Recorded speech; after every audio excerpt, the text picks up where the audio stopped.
A Montanha Mágica 16. É extremamente importante que você, se ou não viu o 15, ou viu o 15 há muito tempo, você assista novamente ou pela primeira vez o 15. Meio que sem querer, talvez no meu subconsciente, eu fui caminhando no vídeo 15 por uma área que vai fechar perfeitamente nesse 16. Então eu só vou continuar as reflexões que eu estava fazendo no vídeo anterior. Provavelmente vocês sabem que quando eu gravo esses vídeos, eu gravo tipo 10 vídeos um depois do outro.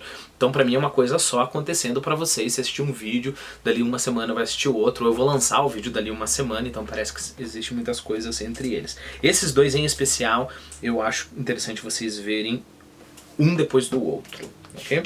Ou você tem uma memória muito grande, caso que eu não tenha. Eu estou na página agora 120, ok? A gente estava falando sobre um jovem que é uma folha com com tudo quanto é tipo de coisa escrita, e como que Settembrini não concorda com essa ideia e acha que esse jovem precisa de um mestre. E a partir do momento que eu aceito tudo quanto é tipo de coisa escrito e eu não julgo, essa é uma outra palavra extremamente importante, julgar, ok? E eu não julgo essas coisas, eu corro o perigo de ser indiferente. E aí, voltando para a ideia do estruturalismo, lembre-se, qual que é o julgamento que existe numa visão estruturalista de conhecimentos, né? Você só pode julgar dentro daquele próprio sistema. Olha que bonito, novamente, aquilo que eu falei para vocês. Olha que bonito, eu não estou julgando de fora, eu estou mergulhado no sistema. Mas aí a pergunta é, então o que acontece? Você está nesse sistema aqui, você está mergulhado nele, você julga aqui dentro, e aí depois você tem outro sistema aqui, você mergulha nele e julga aqui dentro, e daí é sempre isso, você só está trocando divisões filosóficas. Você entende isso daqui só até o momento em que você está dentro disso daqui, e depois entende isso daqui depois do momento que você está dentro disso aqui, e daí quando você vai ler o terceiro, você só está dentro do terceiro. Então o que você está melhorando? Por que você não escolhe um só? Perceba a consequência desse raciocínio. Por que você não escolhe um só? Um desses 500, você vai ler 500 desses sistemas, né? Por que você não escolhe um só? Ou não precisa nem escolher, porque afinal de contas todos eles são correspondentes, todos eles têm a sua verdade interna, né? Por que você não, simplesmente o primeiro que você lê fica naquele primeiro? Ou você pode me dizer que você tem gosto de pular de uma verdade para outra verdade sem nunca crescer. Porque é absurdo pensar que crescer é só mudar. Perceberam? Eu estou dentro desse sistema. Eu mergulho nesse outro sistema. Eu não cresci, eu só mudei. Tanto é que eu posso mergulhar nesse outro sistema de volta e eu vou ser o mesmo. O Thiago 1 estava aqui, o Thiago 2 foi para cá, o Thiago 3 voltou para cá. O Thiago 1 e o Thiago 3 são a mesma coisa. Perceberam? Então, isso é o julgar do estruturalismo. É o julgar dentro de um sistema. Agora, você pode pensar em julgar acima do sistema. Ou seja, você pega aqueles 3 sistemas, coloca eles para brigar e você vê o que dá. Não significa que você é um deus, que você está acima dos 3 sistemas e você está julgando no sentido que todo o teu conhecimento está aqui. Não, o conhecimento ainda está nos 3 sistemas que a gente colocou aqui. Mas você coloca os 3 sistemas no mesmo mundo. Percebeu? Você coloca os 3 sistemas para brigarem. Essa, by the way, é a importância que Nietzsche dá à violência, esse tipo de violência, ok? Então, se tem alguém defendendo uma verdade, o outro defendendo outra verdade e o outro defendendo outra verdade, coloca elas para brigar e vê qual verdade ganha. Ou seja, há um julgamento acima de cada um dos sistemas. Bom, isso para ligar com o vídeo anterior. Vamos lá.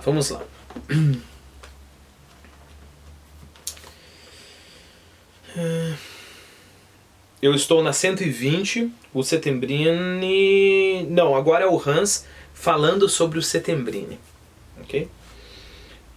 Então ele fala, não quis perguntar... No meio da fala dele, na página 120, para quem não tem essa edição, é logo antes do excurso sobre o sentido do tempo. Ok? Logo antes dessa parte. Eu não quis perguntar para não mostrar minha ignorância. Não sou nada competente nessas coisas. E até agora nunca vi um literato. Contudo, se o que importa não são os belos caracteres, devem ser as belas palavras na literatura. Tal a minha impressão quando me acho em companhia de Settembrini. Que palavras usa esse homem? Sem o mínimo acanhamento,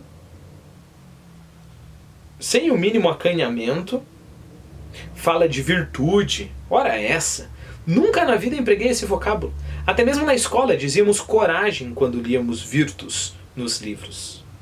Naquele momento senti um choque, não posso negá-lo. E depois fico nervoso quando ele se mete a resmungar sobre o frio e sobre Berens e sobre a senhora Magnus, etc, etc, ok?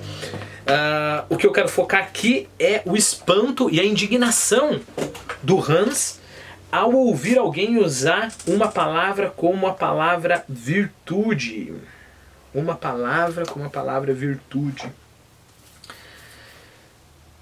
Novamente, nós estamos nos conceitos absolutos. Eu lembro que eu tinha um professor na universidade e uma fala que ele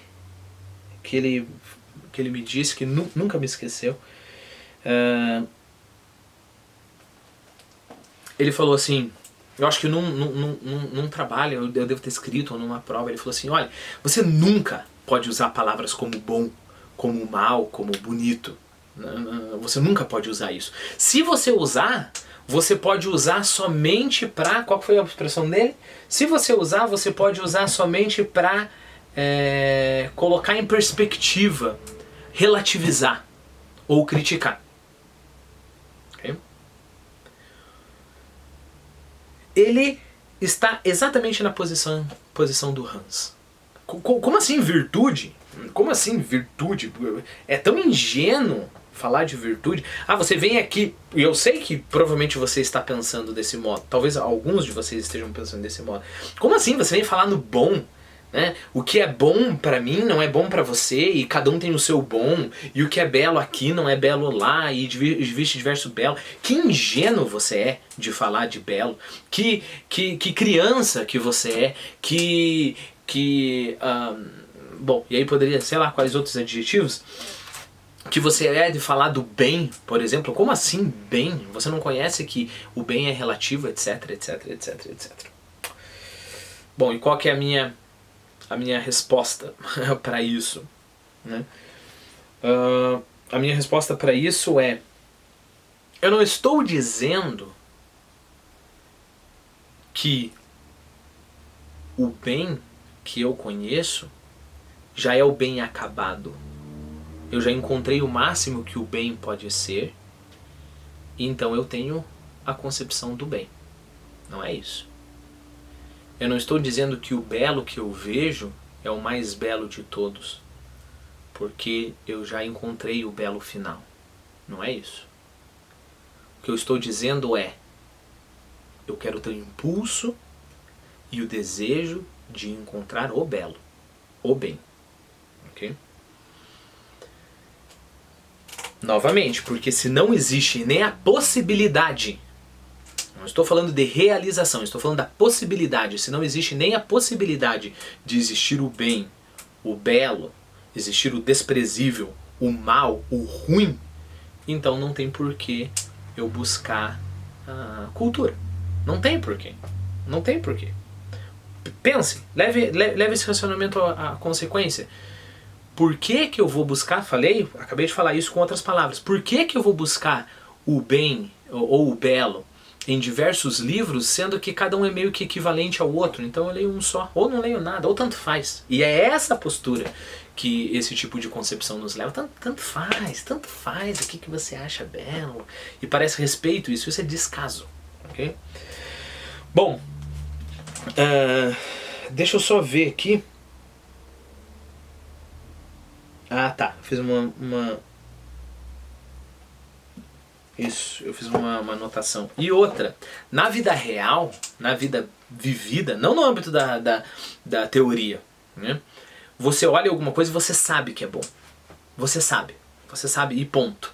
né? Aí depois sim, você pode colocar em perspectiva, você pode desconstruir essa imagem que você viu, você pode colocar isso sobre a lente da crítica, etc, etc, etc. Mas não tem como se negar que há um belo, um bom, o ruim, o vil, o mal, esses conceitos absolutos, eles aparecem para você. Okay? Eu estava lembrando, e essa anotação que eu fiz aqui, do O Velho e o Mar, do Hemingway. É extremamente interessante ver as decisões morais do Santiago, que é o personagem principal, né? Ele está fazendo determinada coisa. Deixa eu voltar ao raciocínio lá, para não ficar muito abstrato. Tem uma hora que ele aceita que o menino, que é o menino que meio que ajuda ele ali, traga o café para ele, alguma coisa assim. E aí ele pensa para ele mesmo, um narrador pensando através do Santiago, que é o personagem principal, que é o velho, né? Ele pensa que o velho aprendeu com o tempo que aceitar esse tipo de ajuda não significa perder o orgulho verdadeiro. E pronto. O velho sabe que não significa perder o orgulho verdadeiro e ele aceita a ajuda do menino. Por outro lado, ele se recusa, por exemplo, a emprestar dinheiro dos outros pescadores, porque ele pensa que primeiro você pede e depois você está implorando, está mendigando, né? E isso, fica implícito, é a perda do orgulho verdadeiro, né? Do orgulho bom, né? Ele sabe isso e ponto. E porque ele tem a bênção de ser simples, de não entrar na complexização infinita, na desconstrução do pensamento, o que é orgulho, ele simplesmente sabe. Nós podemos depois tentar entender esse fato consumado, essa coisa que existe no mundo, que é o orgulho dele, o orgulho bom dele, nós podemos tentar entender, mas o orgulho está lá. Percebeu? Não é uma coisa que eu construo através de conceitos abstratos. O orgulho está lá. E aí a gente pode pensar, por exemplo, que existe aquele orgulho que faz com que você pense que é autossuficiente e você negue qualquer tipo de ajuda porque você quer se achar o fodão da parada, ou aquele orgulho que seu coitadinho, por favor me ajude. O velho, ele entende isso. Ele entende isso. E ele não precisa dos conceitos para entender isso. Okay? Assim como quando eu leio uma passagem da Montanha Mágica, na hora eu vejo isso como belo. E você também tem essa experiência. Perceba, na hora você vê isso. Isso daqui é bonito. É bonito. Né? Embora você às vezes nem entenda por que é bonito. Assim como às vezes você se apaixona por uma pessoa e você não entende por que você se apaixonou pela pessoa. Ou seja, esses conceitos absolutos, amor, respeito, desprezo, o belo, o bom, o ruim, o mal, o desprezível, são conceitos que existem aí, a nossa vida é cheia deles. É só quando eu passo para a teoria abstrata é que eu vou colocar isso em perspectiva. Okay? E é claro, o último ponto que eu quero fazer é claro, há um passo de fé. Né? Mas eu vou correr o risco de ser ingênuo, eu vou acreditar nesse tipo de coisa, eu vou correr o risco de ser ingênuo. É só acreditando nesse tipo de coisa que essas coisas vão aparecer para você. E aí, é claro, a vida se torna muito mais simples. A vida do